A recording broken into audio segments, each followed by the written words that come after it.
نمازوں ہی کے سلسلے میں مومنین کا ایک طبقہ ایسا ہوگا جو آج کی رات جو ہے وہ قضاء عمری کی نمازیں پڑھے گا. مساجد کے اندر باقاعدہ 6 دن کی نمازیں اس انداز سے پڑھائی بھی جاتی ہیں. تو اس کا بھی ایک پیغام ہے، وہ یہ ہے کہ یہ رات واجبات اتارنے کی رات بھی، اور اس کا پیغام یہ کہ سارا سال بھی اب واجبات اتارنے کی فکر آپ کو کرنی، اس کو پورے سال کے اوپر جاری کرنا. جبھی شب قدر کے وہ تمام فوائد اور جو اثرات ہیں وہ پورے سال آپ حاصل کریں گے. اپنے واجبات اتاریے، نہ صرف نمازیں اتارنے کی فکر کریں بلکہ روزے اتارنے کی فکر کریں، اپنے کفارے اتارنے کی فکر کریں، اپنے فدیے اتارنے کی فکر کریں. خواتین ہیں روزوں کے سلسلے میں جو نہیں رکھے کفارے تاخیر واجب ہوتے ہیں، پچھلی زندگی میں جو اگلے سال تک روزے نہیں رکھے ان کا کفارے تاخیر دینا ہوتا ہے. بہت سے لوگوں کے اوپر حج واجب ہے، حج کے لیے نہیں جاتے بہت سی خود ساختہ مجبوریوں کی وجہ سے. شرعی مجبوری ہوتے ایک الگ بات ہے. بہت سے لوگوں کے عمرے غلط ہوئے ہیں، جب تک عمرہ ادا نہیں صحیح طور پر ادا کر لیتے حج عمرہ جو ہے وہ اس کا احرام باقی رہتا ہے، اس کو اتروانے کی فکر ہونی چاہیے. لوگوں کی امانتیں واپس کرنے کی فکر ہونی چاہیے. رد مظالم ادا کریں، لوگوں کے حقوق ادا کریں، کسی سے قرضہ لیا ہوا تو وہ ادا کریں. یہ حقوق کے ادا کرنے کی رات ہے. یعنی اس رات قضا واجب نمازیں جو پڑھی جاتی ہیں اس کا پیغام ہے کہ سارا سال بھی آپ کوشش کریں کہ آپ اتاریں اپنے ذمے سے یہ سب چیزیں.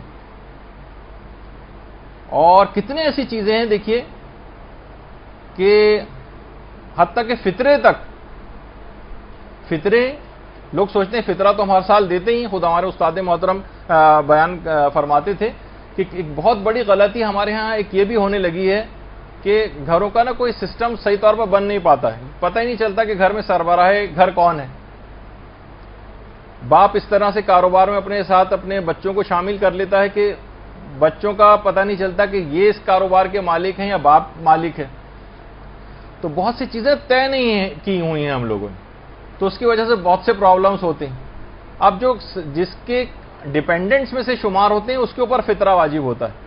اب اگر اولاد نے نکال بھی دیا اور باپ جو ہے سربراہ فیملی تھا، چاہیے کمائی باپ کے ہاتھ میں کیوں نہ لا کے دیتے ہوں، باپ ریٹائرڈ ہے گھر پہ بیٹھے ہوئے نہیں، سربراہ گھر وہ ہے تو اس کو ان کا فطرہ نہیں. بہت سارے فطرے کے مسئلے ہیں.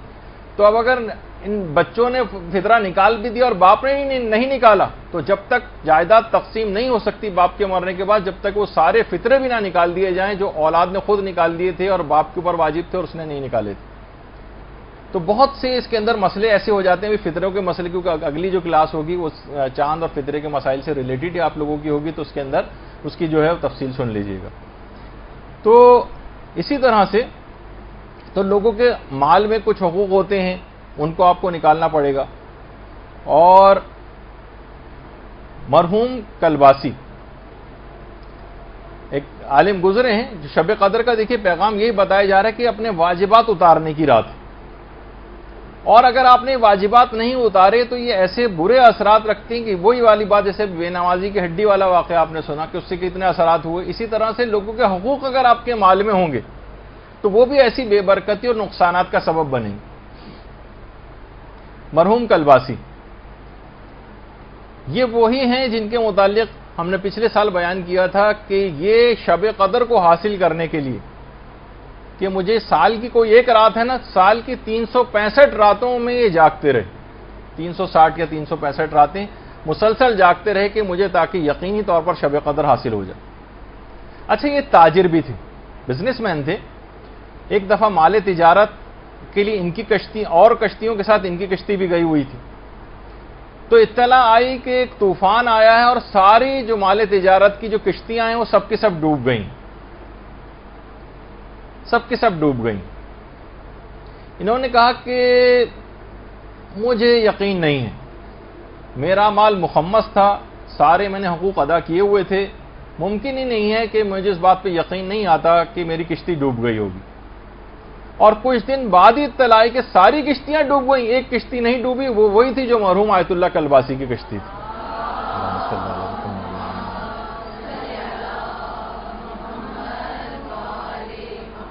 دیکھیں یہ بات یاد رکھ لیجئے کہ جب تک اس کو بند کر دیجیے، جب تک آپ لوگوں کے حقوق صحیح طور پر ادا نہیں کریں گے. نہیں، اس کو ٹیڑھا ہی کر دیجیے، اس کو میرے اوپر رکھنا، اس میں ہوا کی آواز آتی ہے ورنہ مائک میں. جب تک آپ لوگوں کے حقوق ادا نہیں کریں گے اور آپ کے مال میں لوگوں کے حق باقی رہیں گے تو یاد رکھ لیجیے کہ یہی مستحقین زکوٰۃ، یہی مستحقین خمس، یہی مستحقین فطرہ یہ آپ کے دامن کو قیامت کے دن پکڑ لیں گے کہ پروردگار ان کے حقوق کے عوض جو اور پروردگار کیا کرے گا؟ ان کے حقوق آپ کے ذمے ہیں ان کے عوض آپ کی نیکیاں کاٹ کر دے دی جائیں گی.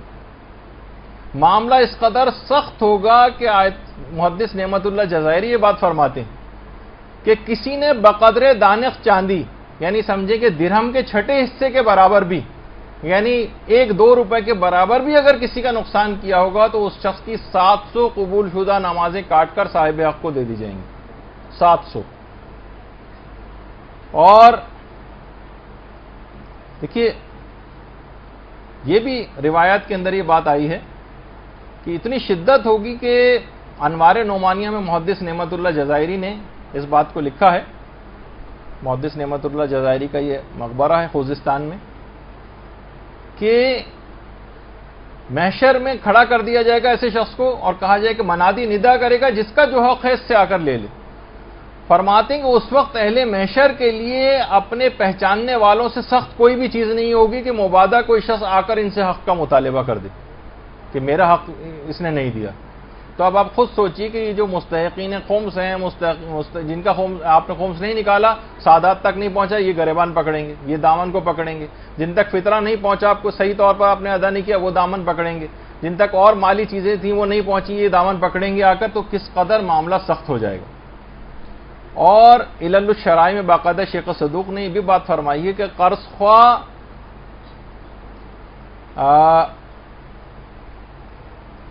یہ جو ہیں یہ آ کر مقروض کا دامن پکڑیں گے، یہ ہمیں واپس کر سکتا تھا قرضہ لیکن اس نے اس کے باوجود بھی واپس نہیں کیا. تو پھر قرض خواہ کو اس کی نیکیاں کاٹ کر دی جائیں گی، اور اگر وہ نیکیاں بھی ختم ہو جائیں اس کے پاس تو پھر جو قرض خواہ ہے اس کے گناہ کاٹ کر مقروض کے نامہ اعمال میں لکھے جائیں گے. اور باقاعدہ حق الیقین میں علامہ مجلسی نے ایک چوتھے امام زین العابدین علیہ الصلوۃ والسلام کی روایت بھی لکھی ہے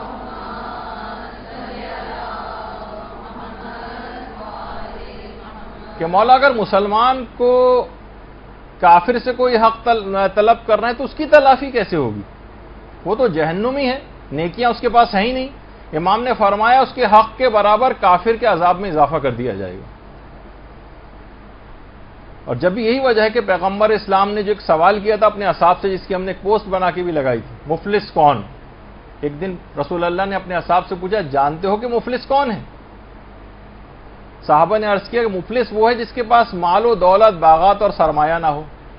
رسول نے فرمایا میری امت کا مفلس وہ ہے جو قیامت کے دن اس حال میں آئے گا کہ اس کے پاس نماز، روزہ، زکوٰۃ جیسے اعمال موجود ہوں گے لیکن اس نے زندگی میں کسی کو گالیاں دی ہوں گی، کسی کو تہمت لگائی ہوگی، کسی کا مال ہڑپ کیا ہوگا، کسی کا ناجائز خون بہایا ہوگا. ایسے شخص کی نیکیاں اس کے متاثرین کو دے دی جائیں گی. اگر اس کی نیکیاں کم پڑیں گی تو اس کی متاثرین کی برائیاں اس کے نامہ اعمال میں ڈال دی جائیں گی اور اسے دوزخ میں ڈال دیا جائے گا. ایسا شخص سچ مچ مفلس. تو آپ خود سوچئے کہ یہ تمام چیزیں ایسی ہیں کہ یہ اصلاً مفلس ہو جائیں گے. اس رات قضا واجبات اپنے اتارنے ہیں، قضا نمازیں اتارنے کا جو پیغام ہے وہ یہی ہے کہ اپنے واجبات اتارو. اور یہ اتنا عظیم ثواب دلواتا ہے واجبات اپنے اتارنا، یہ کسی کو اس کا حق واپس کرنا. مثلا قرضے کا 1 روپیہ بھی آپ نے کسی کو واپس کیا تو پیغمبر اسلام کی باقاعدہ ایک روایت ہے کہ جب کوئی 1 درہم اپنے طلبگاروں کو واپس کرتا تو یہ عمل اسے 1000 سال کی عبادت کا ثواب دلواتا ہے، 1000 غلام آزاد کرنے کا ثواب دلواتا ہے، اور 1000 حج و عمرے سے بہتر ہے یہ عمل. اللہم صلی علی محمد. یعنی آپ کا پیسہ ضائع نہیں جا رہا، یہ اتنا ثواب آپ کو، یہ جو آپ مال لوگوں تک پہنچا رہے ہیں، اپنے پچھلے واجبات اتار کر پہنچا رہے ہیں، یہ اتنا زیادہ آپ کو ثواب دلوانے والا عمل. اور یہ بھی روایت کے اندر آیا کہ جو بھی اپنے طلبگاروں کو راضی کر لے. دیکھیے بعض اوقات ہوتا ہے کہ ہم دے نہیں پاتے لیکن ہم اس کو راضی کر سکتے ہیں. ٹھیک ہے ہم نے تمہارا یہ نقصان کر دیا تھا، ٹھیک ہے تمہارے ہم پر یہ چیز تھی، تم نے ہمیں قرضہ دیا تھا لیکن اس قرضے کو معاف کر دو، یہ ہمارے حالات ہے. کسی طرح سے بھی اس کو اگر راضی کر لیں تو کہہ رہے ہیں جو شخص بھی اپنے طلبگار کو راضی کر لے گا وہ بلا حساب جنت میں جائے گا، اور جنت میں اسے حضرت اسماعیل کی رفاقت نصیب ہوگی۔ تو نمازوں کی قضا کا جو پیغام ہے وہ یہی ہے کہ ان کو خود سے اتارنا شروع کریں، اپنے تمام واجبات کے ساتھ ساتھ خاص طور پر نمازیں ان کو اتارنا شروع کریں۔ حاجی نوری نے باقاعدہ ایک واقعہ لکھا ہے نجف اشرف کے ایک عالم کا۔ وہ عالم کہتے ہیں میں نجف اشرف میں رہا کرتا تھا۔ یہ نجف کی بہت پرانی تصویر ہے آپ کے سامنے۔ میرے والدین البتہ دوسرے شہر میں تھے اور خط و کتابت سے جو ہے وہ رابطہ ان سے رہتا تھا۔ تو میں نے خواب میں ایک دن دیکھا، رات کو میں سویا تو میں نے خواب میں دیکھا کہ کچھ لوگ ہیں وہ میری ماں کو مار رہے ہیں۔ یعنی ایسا لگا جیسے فرشتے جس طرح سے عذاب دے رہے ہوتے ہیں۔ میری ماں کی ناک سے خون بہ رہا ہے۔ میں آگے بڑھا، ان کے پاس گیا کہ میری ماں کو کیوں مار رہے ہو؟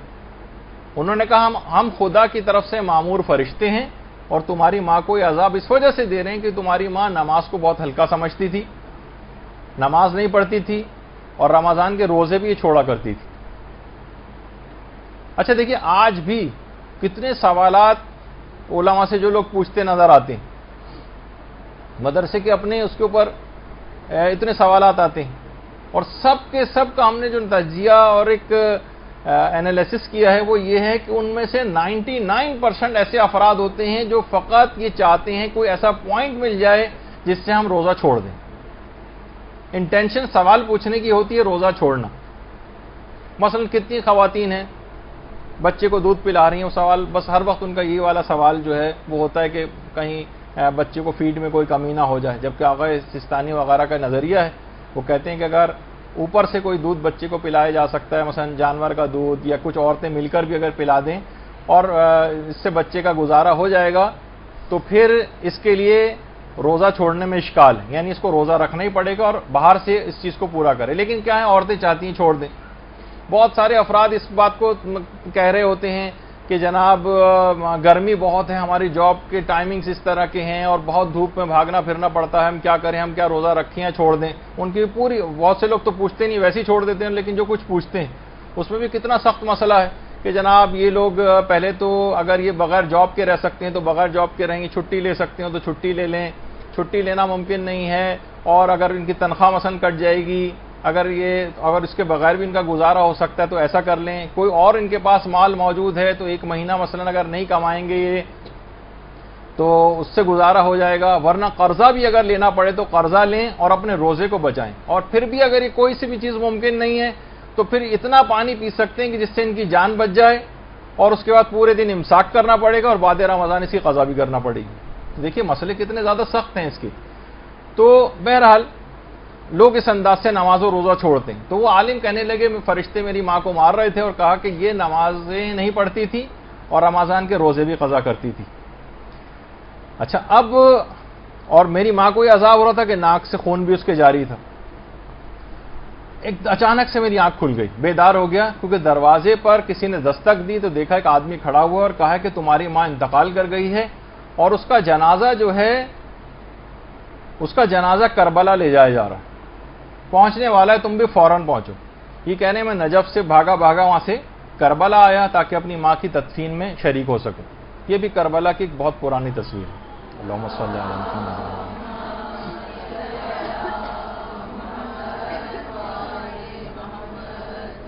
میں تیزی سے بھاگتا ہوا اپنے ماں کے جسم کے پاس گیا جو تابوت کے اندر رکھا ہوا تھا، تو میں نے دیکھا کہ میری ماں کے کفن کے اوپر خون لگا ہوا ہے۔ تو لوگوں نے کہا دیکھو ہمارا اس میں کوئی قصور نہیں ہے، سواری کی جس میں سواری میں جنازہ آ رہا تھا اس کی ٹکر ایک جگہ ہو گئی، تصادم ہو گیا، اور جو جنازہ تھا یہ باہر جا کر گرا، اور یہ جو خون تمہیں نظر آ رہا ہے یہ جو کفن پہ لگا ہوا ہے، میں نے فوراً کفن کو ہٹایا تو دیکھا کہ میری ماں کی ناک سے خون جاری تھا۔ اچھا عالم سمجھ گئے کہ یہ خواب سچا ہے اور میری ماں کو عذاب مل رہا ہے۔ یہ وہاں سے سیدھے ذریعے حضرت ابو الفضل العباس علمدار علیہ الصلوۃ والسلام پہ گئے۔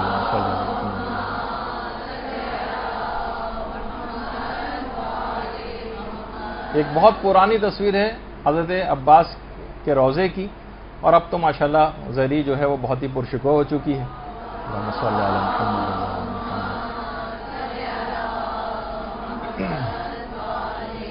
کہنے لگے میں زری پر گیا اور حضرت عباس علمدار سے متوسل ہوا اور میں نے التجا کی اور وعدہ کیا حضرت عباس سے کہ میں اپنی ماں کی ساری قضا نمازیں اترواؤں گا, سارے روزے بھی جو ہے وہ رکھوا دوں گا. اور اس کے بعد ماں کو دفن کیا گیا. کہنے تدفین کے 2 ماہ تک کا تو میں نے انتظام کیا, 2 ماہ تک. البتہ 2 مہینے کے بعد کچھ ایسی مصروفیات ہوئیں کہ میں مزید نمازیں اور روزے انجام نہیں دلوا سکا, میرے دماغ ہی سے نکل گیا. وہی خواب دوبارہ پھر میں نے دیکھا, فرشتے پھر آ رہے ہیں, میری ماں کو عذاب دے رہے ہیں. تو میں نے فرشتوں سے جا کے کہا کہ میں تو ابو الفضل العباس کے پاس جا کر اپنی ماں کا جو ہے وہ معاف کروا چکا تھا یہ سب چیزیں. تو انہوں نے کہا کہ ہاں, لیکن تم نے اپنے وعدے کو پورا نہیں کیا اور ماں کے قضا واجبات نہیں اتارے, لہٰذا عذابوں کا سلسلہ پھر شروع ہو گیا. میں نے فوراً دوبارہ وعدہ کیا, بیدار ہوا. اس کے بعد میں نے خود اجارے پر نہیں بلکہ خود اپنی ماں کی ساری نمازیں پڑھی اور سارے روزے خود ادا کیے. تو دیکھیے یہ تمام چیزیں بھی ایسی ہیں کہ اپنے نماز و روزے کو اتارنا ہے. آپ نے دیکھا کہ کربلا تک میں لا کر دفن کیا گیا, لیکن قضا واجبات ایسے تھے کہ اس کے باوجود بھی عذاب ہوا. البتہ یہ ضرور ہے کہ ظاہر ماں ایسی سرکش ہوگی, ورنہ اگر کوئی عام گناہ گار ہے, چند نمازیں قضا ہیں, کچھ ہیں, تو انشاءاللہ امام کے جوار میں, کیونکہ وہ تو جگہ ایسی ہیں کہ بہرحال وہاں عذاب قبر جو ہے وہ ختم ہو جاتا ہے. لیکن کچھ اہمیت بتانے کے لیے کہ نمازیں اور روزے قضا کرنا اتنا عظیم گناہ ہے کہ بعض اوقات ان مشاہد مشرفہ میں دفن ہونا بھی عذاب کو ختم نہیں کروا سکتا, تاکہ لوگوں کو ایک جرت پیدا نہ ہو اور ان کی واجبات کی اہمیت کو سمجھیں. تو پیغام شب قدر یہ بنا کہ دیکھیے نئی زندگی اور نئے سال کی ابتدا ایک لحاظ سے ہو رہی, کیونکہ نئے سرے سے آپ کی تقدیر لکھی جا رہی ہے اگلے سال کی. اب پورا سال اپنے قضا واجبات کو اتارنے کی فکر کیجیے اور ایک باقاعدہ ایک ڈائری بنائیے جس کا نام آپ اپنے طور پر واجبات ڈائری رکھ لیں. اس میں نوٹ کریں ساری چیزیں, اپنی وصیتیں, اپنی زبانی طور پر بھی اپنے لواحقین کو اپنے واجبات بتائیں تاکہ ان کو کچھ پتہ چلے. اکثر یہ ہوتا ہے کہتے ہیں والد انتقال کر گئے, والدہ انتقال کر گئیں, جو ساتھ رہتے تھے کچھ تھوڑا بہت ان کو پتہ ہوتا ہے, لیکن لوگوں کو زیادہ تر پتہ نہیں ہوتا کہ وہ اتارنے کی طرف مائل بھی ہوتے ہیں تو ان کو صحیح عدد پتہ نہیں ہوتا, یہ معلوم نہیں ہوتا کہ ان پر کتنا خمس تھا کتنا نہیں تھا. تو اپنے واجبات زبانی طور پر بھی بتائیں اور ایک ڈائری بھی مرتب کریں. برحمتك يا أرحم الراحمين وصلى الله على محمد وآله الطاهرين.